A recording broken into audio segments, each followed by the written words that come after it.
ji dozdhêvê mêve havrekî û aloziyên siyasî zêdetir Perlemanê Kurdistanê girtina, bi taybetî jî piştî rêgirîkirin ji çûna serokê Parleman ji bo Hewlêrê. Niha jî dengê hewlekê heye ji bo gocvîna Parleman li Slêmaniyê bêencamdan.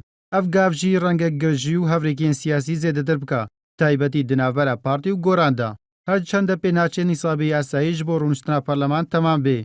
Lê di gel wêyekê de jî got biryara encamdana civînê nehatiye dayîn, ji niha de berpirsên Yekgirtûya Îslamî dibêjin beşdarî civînê nakin.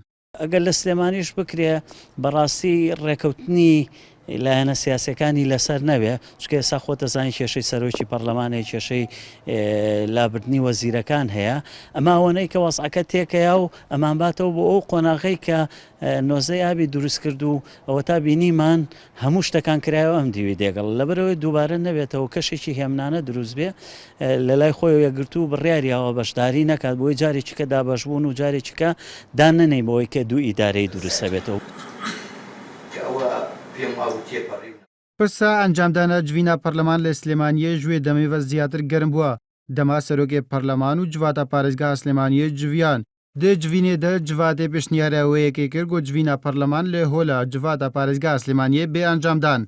Derbarê civîna Parleman maddeya dû ji pêrava navxweha Parleman dibêje. Parleman li Hewlêrê civîna xwe li dar dixe û diçê dibe ji şi demê pêwîst de li cihekî din jî civîna xwe lê derbixe.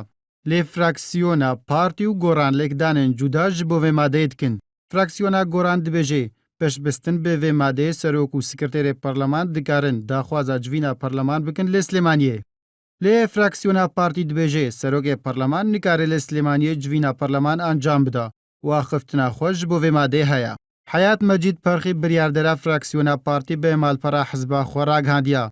Li gorî peyrovan navxweha Parlemanê Kurdistanê çê dibe li ser daxwaza serokê Parleman yan desteya serokatiyê civîna Parleman li cihekî tir bêencamdan.